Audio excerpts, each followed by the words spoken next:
Hey guys, it's me, Jackie, alcoholic. Happy Thanksgiving. It has been so much fun. I got invited to a really cool Thanksgiving dinner with my friend Leah and several of her friends that she's met, and that was really incredible. Um, they made me feel right at home, and I don't know, I was just super honored to be there. And yeah, I don't know, it was weird. It was like I was with family. Never felt like that before. It was fun. It was a lot of fun. And we just laughed and had a good time the whole time. So it was really good. Um, so yeah, I don't know. A lot of gratitude, of course. I like making gratitude lists, and I'm grateful for my friend Leah and just trying to get me to see a little bit of what this place can be up here. And I'm grateful for everyone who made that Thanksgiving dinner so memorable and so fun.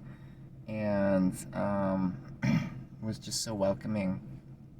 It was such an honor being in their home. And I'm grateful for my dogs. Coconut ate half of my driver's seat while I was enjoying that Thanksgiving dinner. So she ate, yeah, I drove home with half a driver's seat.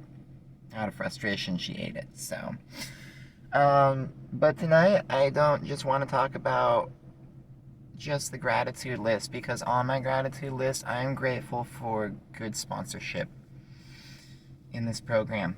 And that's a thing. And that's a thing that you can find as part of your program. And that's a thing that, like, you can have. And I'm just saying that because I ran into a lot of different people with a lot of frustrations around sponsorship. And I have experienced a number of frustrations around sponsorship, and including this one. And I gotta be honest, being sponsored is a frustrating thing. Okay, so let's just get that out of the way. That's not even on the sponsors. That's just if you're gonna be a sponsee and you're gonna put yourself in a situation where you're willing to take somebody else's suggestions, that's gonna be uncomfortable once in a while. So no matter who you end up with, it's always gonna be an uncomfortable thing. But I get asked a lot because people see the work that my sponsor and I are doing, and I realize that she doesn't live in the same town I do, and hasn't the whole time we've been working together. But we've been working together, and people notice, and so they come up and they ask me, how do I find a good sponsor? This is just Jackie talk. This is just me talking. I can't tell you how to find a good sponsor. I'm sorry. Sorry, ladies, I can't tell you how to go find the perfect sponsor, but I can tell you what happened with me. That's what I can do. Okay, and so I guess tonight's a good night to just talk a little bit about how me and my sponsor met and what happened and what we do. So, my sponsor and I met in 2017, and she had already been working the program for a couple of years, and she had been hanging down at what we call this place called the EVI, the Emerald Valley Intergroup office. It's like a bookstore for all the drunks. And then we also know where all the meetings are at. And then if you're needing to just be a sober person in a sober place and you're having a hard time doing that, you can just pop into the office and we'll hang out and we're just chilling, playing Yahtzee, answering phone calls, and having a good time. So I just went down there to volunteer because my early sobriety was all about what do I do to stay sober. I need to do something to stay sober. I can't just sit here and be a good sober person. That's insanity. You gotta do, it's all about working your way to sobriety. Okay, so I go down there trying to volunteer, trying to make myself look better, feel better, a little bit. But honestly, that's like fundamentally something that was going on is the work over the being. But that was really low key, okay? And I am gonna be real about that being low key because what really drew me to the EVI office was the same thing that made me a Jesco slut in my hometown, and that's where the newcomers are. Okay, so I wanted to be there as soon as I was new and stay busy with the newcomers because I heard that worked. And I wanted to stay down at the Jesco because I was new and I heard about and newcomers go to more Jesco meetings than anywhere else in town. It's just a fact. If you didn't know that, they go to more club meetings than anywhere else in town. Then go ahead and just think about that for a second. But no matter what you think about the Jesco politically, like it's a fixture. And so I've always been down there and I've always been in EVI and I don't think there's anything wrong with double dipping. So that's where we initially met, was down there at EVI. And the way we initially met was she was running the office. She was the coordinator of the whole office. She was the co-chair. And so she got me in, and she right away she knew that her and I were kind of seeing things from a similar perspective. Um, we both were not very popular coming into AA. There were multiple times where we I'll just speak about me and I think some of the things that I identified in her, but from just using me as an example. There were multiple times where I did not join the good old boys network and just let people do the easy thing. Like, there was one gentleman who showed up earlier than I did to open up the office, but it was my responsibility to open up the office. And so he was like, "Hey, you could just give me a key or the password or whatever, and then because I'm here a little bit earlier, and so if you just give me the key, then I can open it up, and it's just 5 or 10 minutes early, and sometimes you're like a couple minutes late even."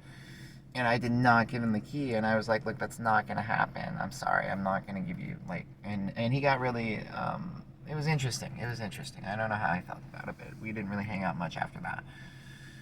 And there were multiple things like that where it would have been easier to just go along with the person in front of me, and I didn't do that. And I ended up maybe not looking as good because of it, because I did what I was thinking was right. And I'm like, no, I mean, I'm hearing that we need to keep this office a safe place, and I'm not comfortable with the tone that you're setting in the office. So I'd rather open it a minute or two late, unfortunately, because I work a couple other jobs, and get here as soon as possible and open it up and know that I'm opening it up or somebody else is already here that I trust, like Linda or somebody. Anyway, so that was one area where I think we really connected, was the awareness of what we were doing and what it is we were trying to maintain for the community, because we wanted it to be the EDI office. We didn't want weird stuff going on. And then the other area that I think her and I really identified early on with was the honesty, the self-honesty. And what I mean by that is kind of the issue I was having with going to a lot of the meetings in Eugene. And again, I don't want to bash anybody. So I'm not naming any specific meetings or any specific names.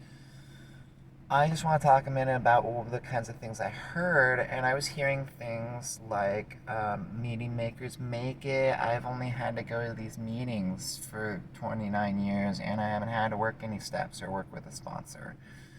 I've heard things like, thanks to these steps, I haven't had to make any amends for years. I've just heard all kinds of different things.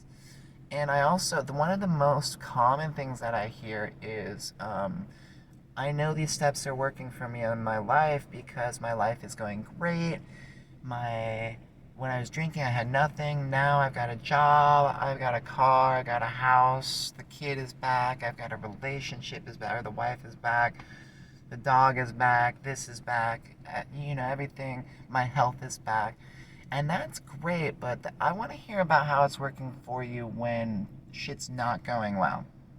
That's what interests me. I'm sorry, and I've always been like that. And so I know we're always hard on ourselves, and we're hard on ourselves when we come into this. But that was me. I was pretty hard on myself when I came in here, and she saw that about me. And I wasn't here trying to have a good time and socialize, and I was really trying to get to the bottom of this thing. So that's how we met, is I was volunteering once a week in the EDI office, and she just noticed me, and she was there every day. And she noticed I was going to meetings, and she knew my sponsor. I wasn't sure at the time how she knew my sponsor, but she knew him, and she was thinking well of him because she could see this program really making a difference for me.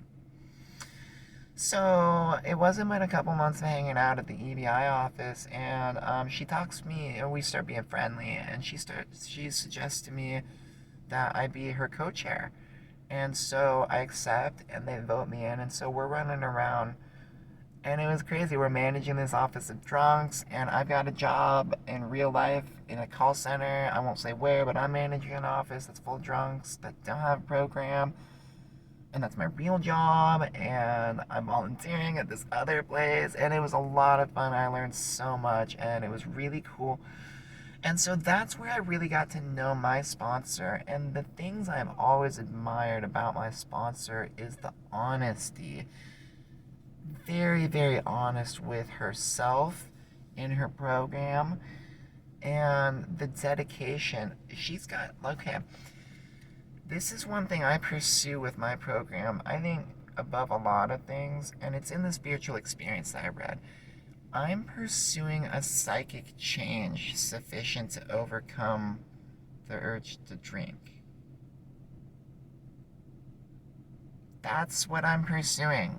And she has an unwavering vision and belief of her new self and her new life in sobriety. And that, to me, that is one thing that I want in my program. Um, she's about action and willingness. And I have depression issues. So that's something where sometimes I have a hard time with the willingness, and sometimes I struggle with the action. And so she's such a role model to me with that, and getting back and doing whatever it takes to get the willingness and find the willingness to be able to put it behind the action, get back into action. The way that she's always there for the newcomer, and it's not the way that most people are there for the newcomer to 13th step them or to shine them on or to give them a bunch of um, not you, it's cliches, you know, that are just gonna make them go home and freak out because it's not like that. And they're wondering why it's not like that when everyone's saying it's like that. And it's like, because it's not fucking like that. It's hard. You come in and you don't know yourself, and for the first time, you're not walking out on yourself. And you go home and you're going nuts and everything's spinning in your head because you're hearing how great it is for everybody. They're just as fucked up as you are. But they're just not talking about that. And she will talk about that with you. And that's powerful. But she won't stop there because she knows to look for the right thing to do. So that's very motivating with her. And then one other thing that really stands out to me with her is that she knows how to talk to her higher power and have that relationship with her higher power and herself, no matter what's going on in her life. And so I really admire that, and I really look up to that. And then she's always there for her family and her friends. And we've all got our strengths and weaknesses. People can say you can be so good at something that it like honest to a fault or whatever. But I really respect the amount that she is there for the people who are in her life, including me, including her AA family. And it's not just limited to. So I mean, these are like the reason I'm listing these things and I'm going off about how much I respect is not to put her on a pedestal, okay? Because that's the important thing about sponsors, and this is why it's always a challenge for the sponsee. If you're gonna get a sponsor, you better be ready for this, because they're regular people too, and they make mistakes while they're sponsoring you, and they know that. Sometimes they know it right after they make it.